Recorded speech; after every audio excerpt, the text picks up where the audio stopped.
Olá, turma, tudo bem com vocês? Eu sou a professora Cíntia e hoje nós iremos desenvolver a primeira aula da disciplina de História. Isso é a aula número 1 do 7º ano. E qual é o tema da nossa aula? A modernidade, o velho e o novo mundo.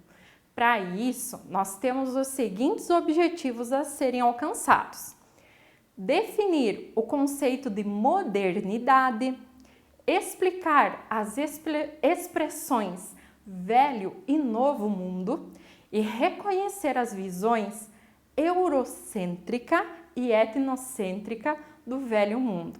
Antes de mais nada, pega lá sua caneta, lápis, borracha, caderno e também o livro didático para confrontar as informações da aula de hoje. Anote as principais informações. Se tiver dúvidas, anote também para perguntar depois para o seu professor.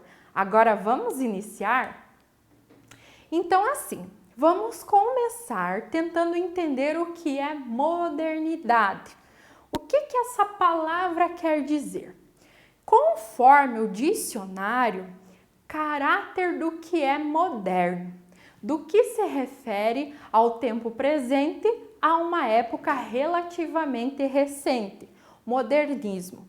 O que existe ou passou a existir recentemente. Dentro da história, é um conceito iluminista, sendo o qual o ser humano se reconhece como pessoa autônoma. Eu tenho autonomia para pensar, para criar minhas ideias, atuando sobre a realidade, natureza e sociedade, pelo uso do quê? Da razão. Explicar as coisas por meio da razão. Entendendo dentro desse conceito, esse último aqui, tem é relacionado com a história, o modernismo justamente vem pós o período da Idade Média, que por alguns pesquisadores, historiadores, é considerado um tempo de escuridão, em que as pessoas não pensavam porque tinha a igreja que pensava por elas. Então, por isso que a modernidade, ou seja, a Idade Moderna, que é a próxima, lá na nossa linha do tempo de pré-história, Idade Antiga, Média, Moderna e Contemporânea, é agora que os seres humanos, as pessoas passam a usar a sua razão, usar a ciência, as pesquisas, as experiências para explicar o porquê das coisas. Então, olhando aqui essa imagem que vocês têm, o que é ser moderno de verdade? Qual que é, entre elas, o que é moderno, o que é antiquado, é passado? Então, olhando essa imagem, nós vemos o quê? Duas escolas, uma de 74 e a outra de 2010. Ali no início, as duas. Será que elas estão muito diferentes do que é uma escola hoje? Ou será que elas estão iguais? Será que, como os nossos pais estudaram, talvez alguns pais, alguns avós em 74 estavam nos bancos das escolas, como eles estudaram era diferente do que é hoje? Outro item, duas mulheres com roupas distintas devido aos seus costumes. Nós temos ali século XV e XVI, onde as mulheres colocavam espartilhos para apertar muito a cintura, marcar ela bastante, onde usava-se luva, muitas vezes, chapéu, perucas. Era um calor horrendo, porque pensa, para manter essa saia toda rodada, levantadinha, precisava de muito enchimento. E aqui no Brasil, o clima tropical era complicado. Já na outra, uma mulher magérrima, magra, né? Com outra roupa, já mostrando mais de pele. Hoje em dia, temos outros estilos de roupa que mostram um pouco mais a pele, outros cobrem mais. E como é que é? Mudou ou não mudou? Qual é moderno, qual não é? O próximo, dois meios de transporte. Nós temos o foguete na imagem e a caravela. Ambos servem para desbravar áreas desconhecidas pela sociedade em seu tempo. A caravela, no nosso caso, foi utilizada ali por Pedro Álvares Cabral para chegar aqui no Brasil. E o foguete? A gente vai descobrir novos horizontes, novos planetas. Então, qual é moderno, qual não é? Para a época, a caravela era extremamente moderna, permitiu o ser humano sair lá da Europa e vir aqui para a América. Demorava um tempo? Sim, mas foi possível. Até então não conseguiam sair de lá. Até porque a visão que se tinha da Terra era muito diferente. Eles tinham medo de ir até o fim do horizonte e fazer com que aquele barco caísse para o nada. Como se a Terra fosse plana, que a gente já viu que não é, né?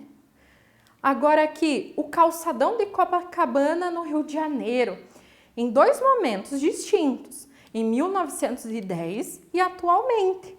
Também é uma forma de mostrar qual é moderno, qual não é. Será que hoje ele pode não ser moderno na primeira imagem, mas para a época não era?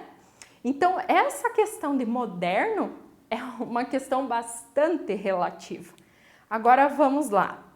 Deu para compreender melhor o que é ser moderno, modernidade? Então vamos voltar na história para entender o que era o tal do velho novo mundo. Pois mundo não é um só, segundo o Zezinho, ele já começou a embaralhar a cabeça. Mas modernidade, volta a esse termo. Moderno é aquilo para aquele momento, mas não quer dizer que ele é melhor, ele é muito diferente, muito superior ao outro. Ele pode ter passado por um processo de evolução, uma mudança, mas não quer dizer que o outro deixou de existir, deixou de ter importância. Lembra que ano passado as primeiras civilizações surgiram principalmente na Europa, ali dos gregos, na Ásia, na África, daí tinha os egípcios, tinha os mesopotâmicos ali, os sumérios, entre outros povos. Foram tantos que a gente estudou que até o Zezinho cansou. Imagine eu, professora, que ensinei o ano inteiro para os meus 417 alunos daquele ano. Então, a esses continentes foi dado o nome de Velho Mundo. A África, Europa e a Ásia. Mas a América ela já é considerada um novo mundo. E ali a Oceania, ela já é considerada novíssimo mundo, porque ela aparece posteriormente, ela é conquistada posteriormente. Reconhecida inicialmente, nós tínhamos, voltando aqui, a África, a Ásia e a Europa. Um dos primeiros continentes a ser conquistado por meio das grandes navegações, a América, por isso Novo Mundo. Posteriormente, Oceania, por isso Novíssimo Mundo. Mas vocês sabiam que no período dos descobrimentos, os europeus, eles consideravam-se mais modernos que os povos que eles dominavam, como o caso dos nossos índios, por isso eles eram superiores, melhores, exemplos a ser seguido. Você concorda com isso? Será que eles eram exemplos a serem seguidos? Eram mais modernos mesmo? Modernos, antiquados ou apenas diferentes? Observando essa imagem. Pessoas que viviam aqui no Brasil conheciam o território como ninguém, utilizavam-se de recursos naturais, ou seja, recursos encontrados na natureza para curar suas doenças, para se alimentar, sabiam tudo como funcionava. Será que eles eram inferiores, menos modernos que os portugueses, que também têm um desenvolvimento de um equipamento que trouxe eles até esse território que até então não havia sido conquistado por povos vindos da Europa? Então, olhem essa imagem, tentem refletir sobre isso, sobre o ser moderno, antiquado e moderno ali como antagônicos ou apenas diferentes formas de viver a vida conforme o ambiente em que eles estavam. Os europeus eram se achando, ó o Zezinho dando risada. Eles achavam que eles eram melhores que todo mundo. Será que é verdade? Vocês concordam com isso? Duas características eram predominantes entre os europeus no período dos descobrimentos e domínio de novos povos: o eurocentrismo e o etnocentrismo, que vai aparecer, inclusive, mais tarde na questão da divisão da história, nos estudos da história. Palavras até que bonitas, um pouco complicadas, segundo o Zezinho, mas o que elas significam, professora? Vamos entender? Então, conforme o dicionário, etnocentrismo, etnia no centro, visão de mundo própria da pessoa que considera a sua sociedade, a sua nação, o seu país ou grupo étnico superior aos demais. Neste caso, os europeus, que achavam-se superiores aos demais. Já o eurocentrismo, Europa no centro, é aquele que valoriza em demasia, demais os valores europeus, que se centra na Europa e nos europeus para interpretar o mundo e a realidade, que prefere a cultura europeia ou os europeus em detrimento ao restante. Como eu falei para vocês, aquela questão de eles se viam como superiores aos índios. É o eurocentrismo, nós somos o centro, é aqui que surgiram as grandes civilizações. Será que foi assim?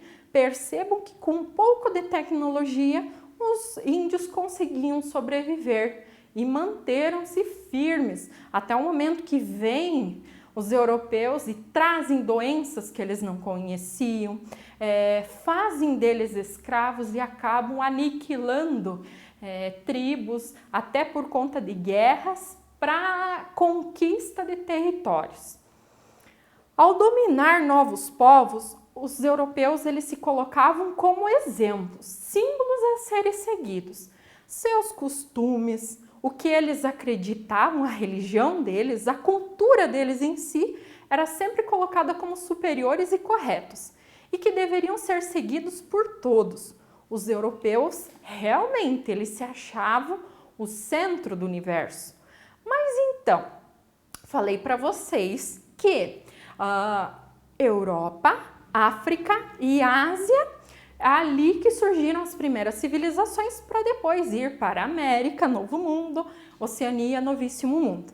Mas e como viviam esses povos? Os africanos e os americanos que aqui habitavam? Porque tinham os índios aqui no Brasil, mas já ouviram falar maias, astecas, incas, entre outros? Será que eles eram tão inferiores ou só tinham culturas diferentes? Na próxima aula, nós veremos um pouco mais sobre as conexões, as relações que se dão entre africanos e europeus para responder essas dúvidas que ainda ficaram nesta aula. Agora vamos para as atividades. Busque as suas anotações, tudo que você tem anotadinho no caderno, busque as páginas do livro que falam sobre esse assunto, tá ok? Bons estudos a todos, um abraço e tchau!